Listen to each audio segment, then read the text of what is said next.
Vamos voltar no caso da morte, da brutalidade que aconteceu com a professora Cacá na Zona 5 aqui em Maringá. A polícia tem 2 suspeitos presos, um é confesso que esteve no sobrado onde o crime aconteceu, o outro continua negando e agora a prova técnica é que vai ajudar a polícia a concluir o inquérito policial. Por quê?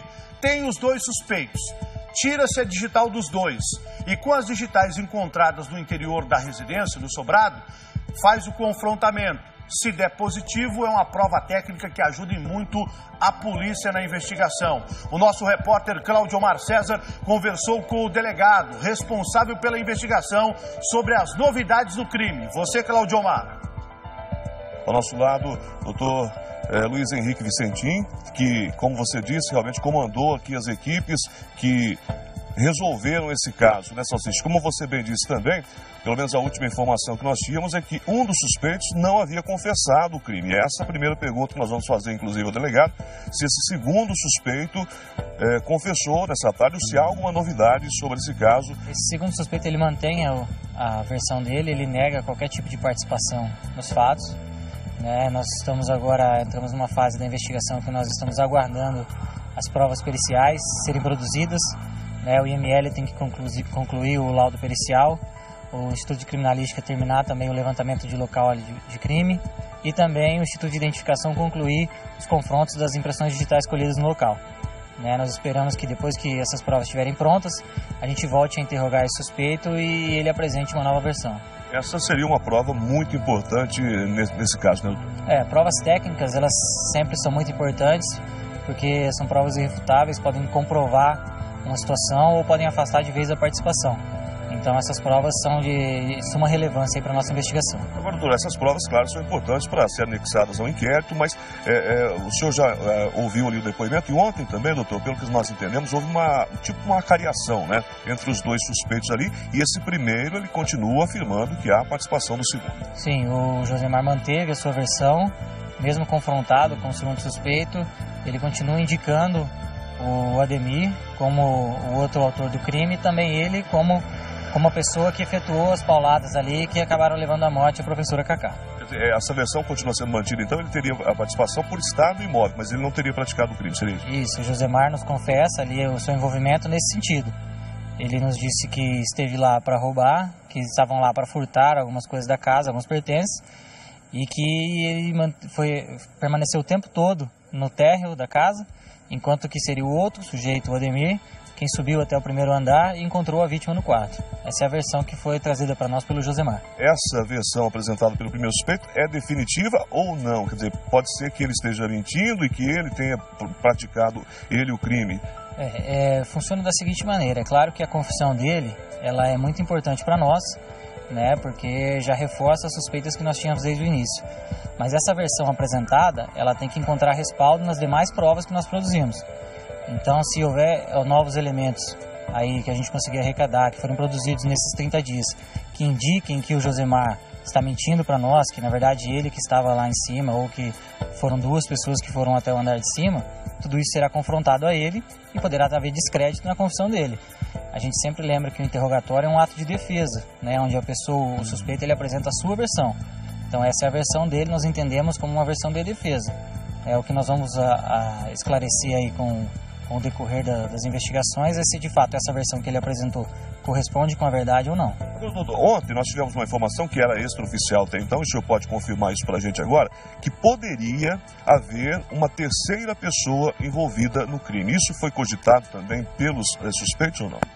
Chegou-se ali entre uma conversa e outra a possibilidade de envolvimento de outras pessoas, mas ali foi rapidamente desdito pelo suspeito Josemar quando ele afirmou isso, e essa informação a princípio ela não encontrava respaldo em nenhum outro elemento que nós tínhamos, então por isso ela foi até o momento descartada, mas nós ainda não podemos cravar que foram só os 2 que cometeram o crime, só vamos poder dizer isso ao final do inquérito policial. E essas digitais podem ser importantes para isso também, né? Com certeza, se for encontrada ali digital de uma terceira pessoa, já dá outro indício de que havia mais alguém ali dentro. A gente, pelo que sabe, doutor, esse exame de digitais demora um certo tempo, mas a polícia teria pedido uma certa agilidade, até para adiantar esse inquérito, né, doutor? Como se trata agora de um inquérito com investigados presos, né, há toda uma urgência que precisa em todos os exames. Então é sempre tratado dessa forma. Se há alguma prisão, como nós temos um prazo, né, um termo para concluir as investigações, há sempre um esforço para que esse tipo de exame seja tratado com urgência.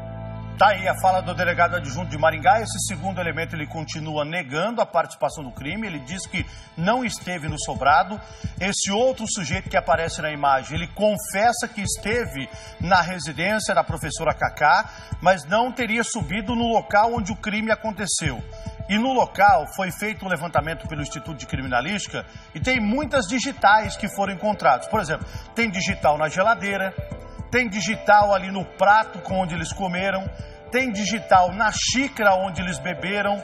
Não sei se a polícia conseguiu colher também a digital no pedaço de madeira que foi utilizado no crime. E como tem agora 2 pessoas suspeitas detidas, a polícia já colheu a digital dos 2 e confronta-se a digital que foi encontrada no local do crime com essas 2 pessoas.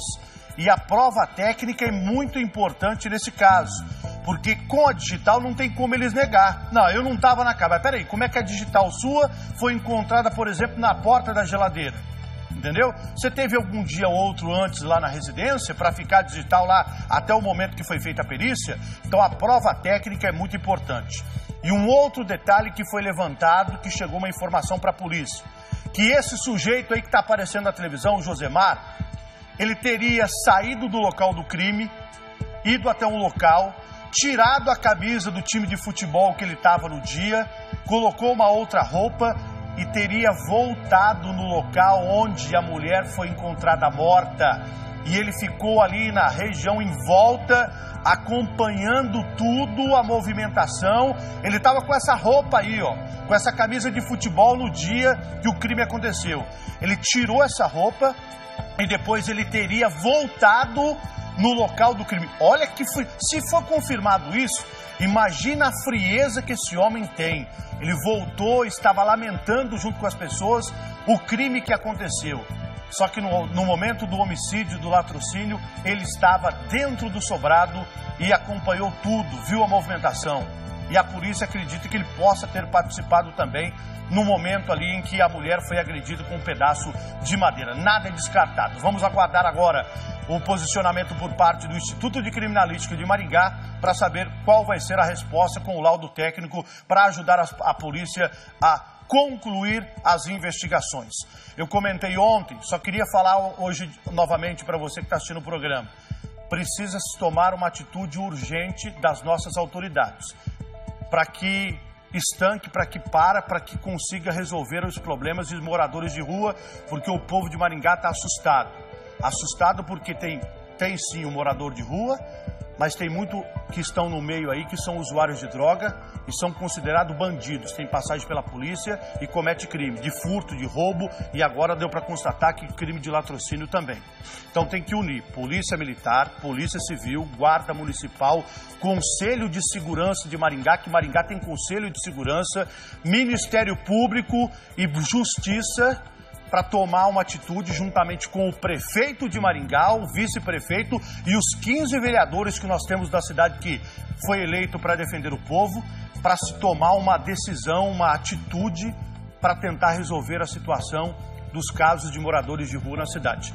Antes que aconteça alguma outra coisa pior com mais uma pessoa de bem aqui da nossa cidade. Estou fazendo alerta e a gente, o povo de Maringá, aguarda um posicionamento e uma resposta rápida, urgente por parte das nossas autoridades.